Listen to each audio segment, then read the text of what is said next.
서울 시민 전체와 맞먹는 1,000만 명의 제국이 어째서 정글 속에 찬란한 피라미드만 남겨둔 채 통째로 징발해버렸을까요?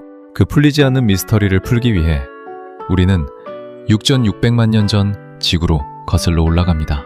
백악기 대멸종을 일으킨 거대한 소행성 충돌, 그리고 그 충돌이 유카탄 반도 석회양지대에 남긴 8,000개의 지하수 네트워크 세노티, 마야의 찬란한 문명은 바로 이 우주가 남긴 유산 위에 핏줄을 내렸습니다. 땅이 없는 땅. 왕들은 오직 지하수로 통하는 좁은 우물의 입구를 틀어주고 백성들의 목줄을 잡았습니다. 내가 신과 소통해야 물이 찬다는 가스라이팅으로 거대한 피라미드를 쌓아 올린 완벽한 통제사회. 우리 모두는 이 거대한 제국의 몰락을 설명하는 단 하나의 단어를 알고 있습니다. 바로 가뭄이었습니다. 하지만 이 거대한 미스터리의 이면에는 우리가 놓치고 있던 더 깊고 서늘한 진실들이 숨겨져 있습니다. 그 첫 번째 조각을 찾기 위해 우리는 시간의 수문을 열고 조금 더 깊은 탐사로 들어가야 합니다. 마야인들이 의지했던 세노티는 단순히 물을 퍼올리는 웅덩이가 아니었습니다. 옥스베하 수중 동굴 시스템의 길이만 무려 524km. 서울에서 부산을 넘어서고도 남는 거대한 지하 강줄기가 캄캄한 땅 밑에서 거미줄처럼 얽혀 있었습니다.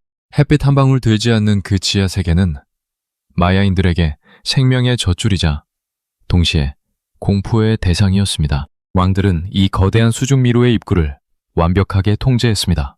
표민들은 접근조차 할 수 없는 그 좁은 물가에서 왕들은 자신이 하늘과 지상을 잇는 유일한 중개자라고 선언했습니다.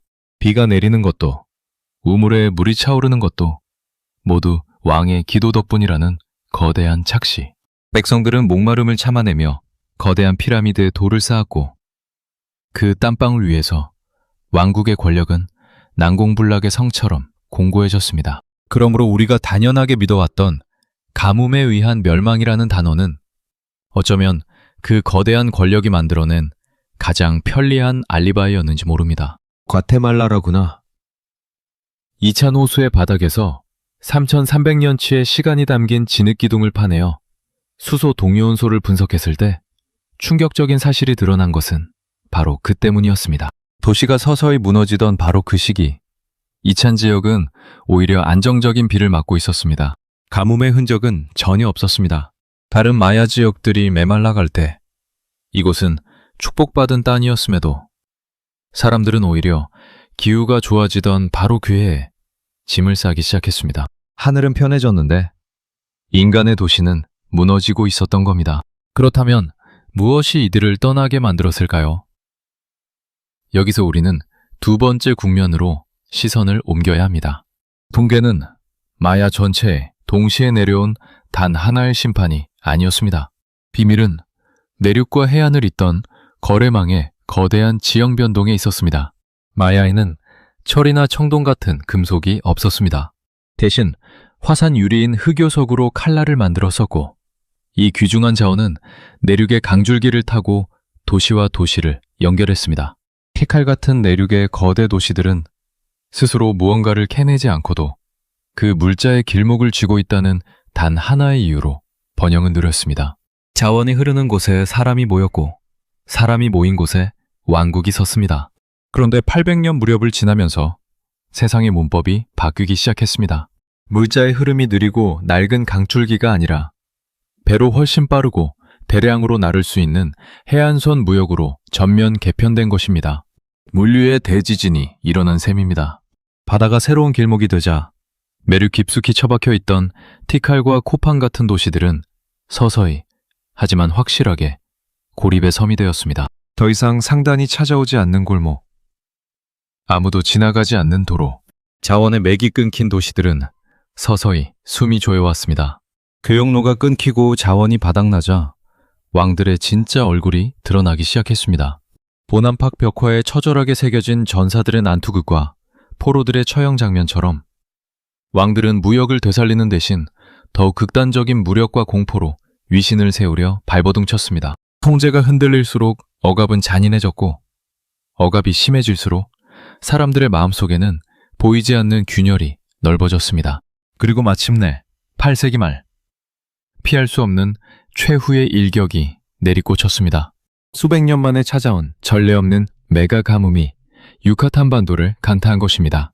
세노티의 수위가 해가 갈수록 바닥을 드러내고 어제까지 찰랑거리던 물이 사라진 자리에 휑한 석회암 구덩이만 남았을 때 온 도시는 경공에 휩싸였습니다. 왕이 날마다 올리던 기도는 거짓으로 드러났고 매가 기도해야 비가 온다던 통치의 근거가 눈앞에서 증발해버렸습니다. 궁지에 몰린 왕들이 선택한 마지막 결말은 소름 끼칠 정도로 잔인했습니다.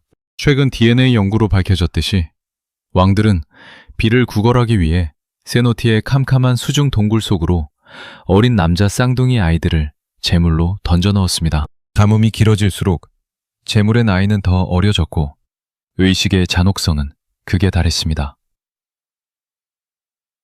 물이 마를수록 아이들의 비명을 삼키며 권력을 유지하려 했던 마지막 발악이었습니다. 하지만 그럼에도 비는 오지 않았고 우물의 수위와 함께 왕권도 완전히 무너져 내렸습니다. 그 위네스는 이 복잡하고 거대한 변화를 단 하나의 기후재앙이 만든 기계적인 결과가 아니라고 정확히 짚어냅니다. 그것은 기후와 사회구조, 경제망과 정치적 역학이 오랜 시간 서로 얽혀타져 나온 복합적인 파멸의 현장이었습니다. 우리는 원인이 하나이길 바랍니다. 하나의 적, 하나의 사건, 하나의 원흉을 지목할 수 있기를 원하죠. 그래야 다음번엔 그 원흉만 교묘히 피해가면 안전할 것 같으니까요. 잘 다니던 회사가 무너지면 마지막 분기의 실적표 하나를 탓하고 오랫동안 함께하던 사람과 갈라설 때는 마지막 밤의 날 선 말다툼 한 번을 이별의 이유로 못 박아둡니다. 그런데 정작 무너진 건 그보다 훨씬 오래전부터 조금씩 헐거워지고 있던 무엇. 서로를 지탱하던 수많은 보이지 않는 끈들이었을 가능성이 큽니다. 신뢰가 단 한 번의 사건으로 와르르 끊어지는 일은 드뭅니다. 대개는 이미 오래전부터 가늘어지고 있던 끈이 아무 일도 없는 평범한 날 마지막으로 툭 하고 힘없이 끊어질 뿐입니다. 그리고 우리는 그 마지막 순간의 충격만을 기억한 채 그것이 모든 것의 원인이었다고 착각합니다. 그렇다면 지금 우리를 지탱하고 있는 그 보이지 않는 끈들 가운데 몇 가닥이 이미 조용히 헐거워져 있는지 우리는 알아챌 수 있을까요? 비가 잘 오고 연기가 나쁘지 않은 겉보기엔 아무 문제 없는 평범한 해에도 무언가는 이미 밑바닥에서부터 조용히 무너지고 있을 수 있다는 걸요. 통계는 언제나 마지막에 부러진 뼈마디의 숫자만 보여줄 뿐 그 전에 닳고 닳아 끊어진 마음의 기록은 남겨주지 않습니다. 마야의 도시는 침묵 속에 잠겼지만 마야의 사람들이 이 땅에서 영원히 사라진 건 아니었습니다. 도시는 멈췄을지언정 사람은 걸어서 계속 이어졌습니다.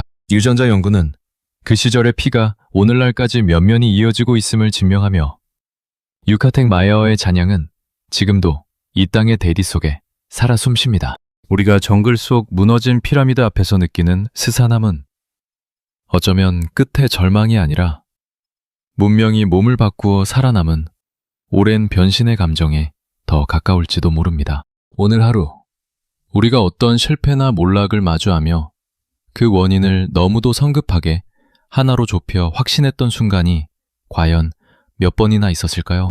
그 확신 가운데 몇 개가 아직 지층 속 수소 동위원소를 열어보지 않은 우리들만의 성급한 가뭄 이야기에 불과했을까요? 이찬의 호수 밑바닥에는 아직 다 펼치지 못한 지층의 기록이 차곡차곡 쌓여 있습니다. 그리고 연구자들이 다음으로 파고드는 질문은 도시가 조용히 멈춘 뒤 그 사람들이 정확히 어디로, 어떤 마음으로 걸어갔는가 하는 그 다음의 발걸음입니다. 그 생생한 발걸음의 흔적도 곧 이 자리에서 함께 따라가 보겠습니다. 생각해볼 질문. 만약 여러분이 흑요석 교역로가 끊기고 왕의 권위가 흔들리는 마야의 내륙 도시에 살고 있었다면 비가 오지 않는 절망 속에서 왕의 마지막 약속을 믿고 끝까지 그 도시에 남으셨겠습니까? 아니면 보이지 않게 헐거워진 끈을 직감하고 조용히 짐을 챙겨 떠나셨겠습니까?